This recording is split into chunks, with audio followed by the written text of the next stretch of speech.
Hey everyone, this is Kelsey from the Arcane Library.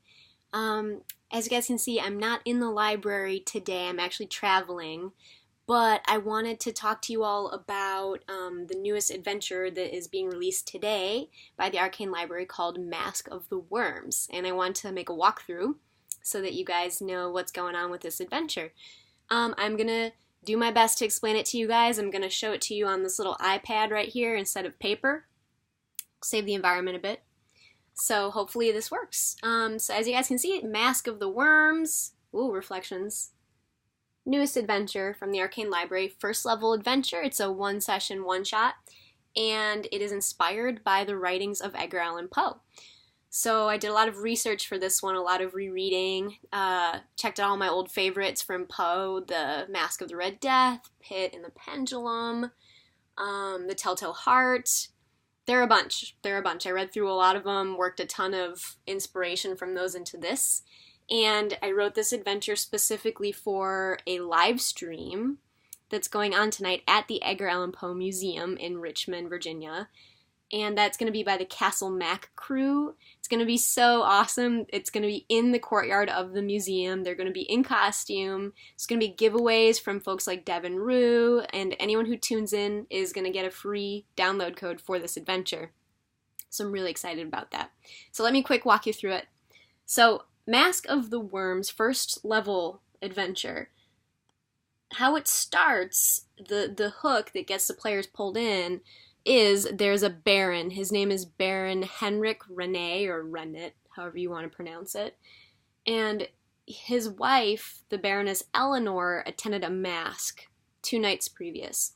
And this was at the home of Count Moldavia, the recently anointed Count Moldavia, who just gained his title from his father, who passed away. So there was a masque in his honor. The Baroness went to it, and she hasn't returned home. So the Baron is obviously worried, but hasn't received news from Moldavia Manor, so can only assume that something odd occurred. So he asks the players to go check it out and figure out what's going on. So we have the classic appeal to reward, appeal to heroism, and appeal to discovery built in here so that hopefully you can find something that will make your group want to dive in on this.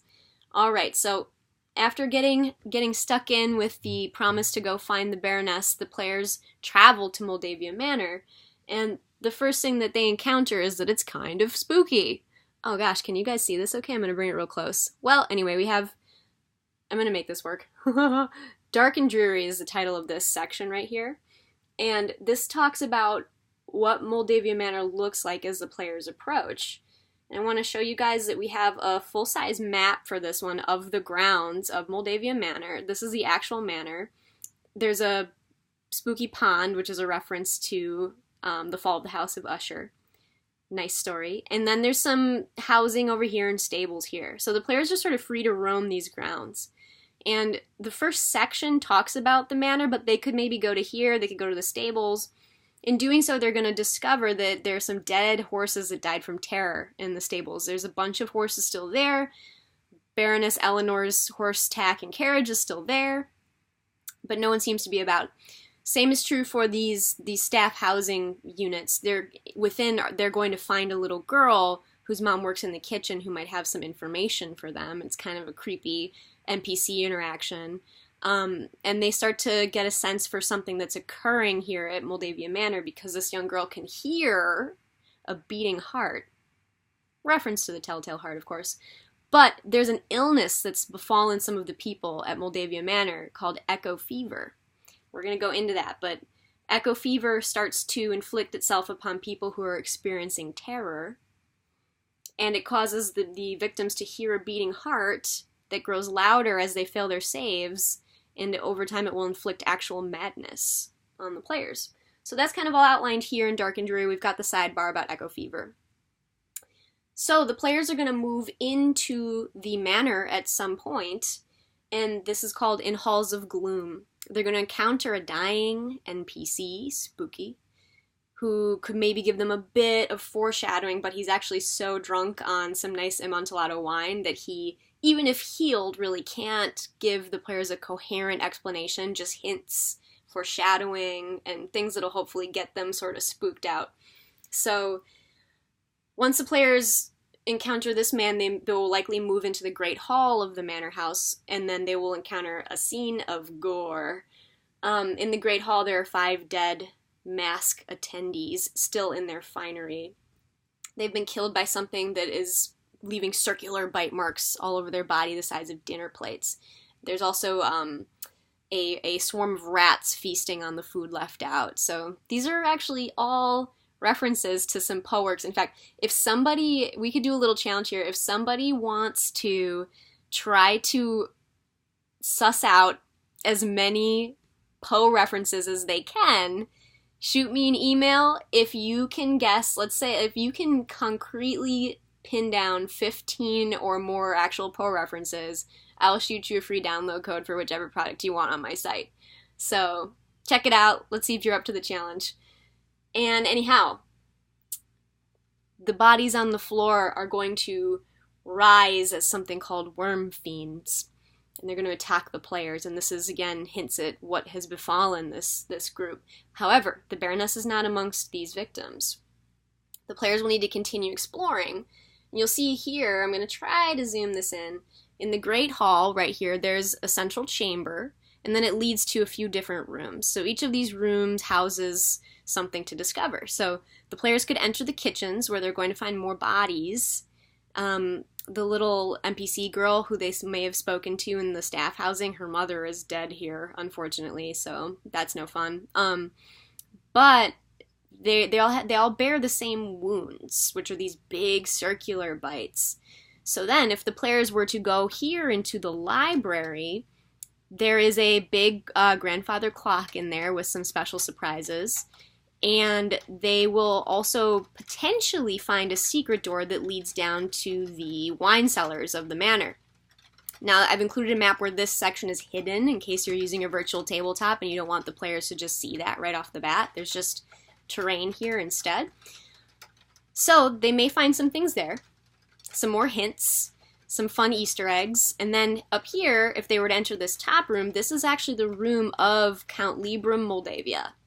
And he is the current count of the manor and the surrounding county, but he is completely crazy. He's been driven mad by echo fever, and by now the players will either be experiencing or have seen people suffering from echo fever enough to kind of get a sense for, what this is. And so when they encounter him, he's going to freak out. He's there by himself. He's muttering. He has a few fun monologues, and actually I have to thank Castle Mac because Steven, who's the DM who's running this adventure tonight, said, Kelsey, I would love a monologue for this guy. And I was like, I agree with you. We got to make this guy a mad monologue. So I actually wrote an entire appendix section. Wow, this is really blued out, but there's an entire appendix here of potential monologues that you can use depending on when and how the players encounter Libram and what his current state is. So if he becomes angry, he'll say these things. During combat, he'll say these things. Many of these are Poe references in and of themselves. Some of them are direct quotes from some of Poe's most famous stories. And the players are going to find out why Count Libram is so crazy, what's sort of driving him, and what this does to connect to the massacre here at the party.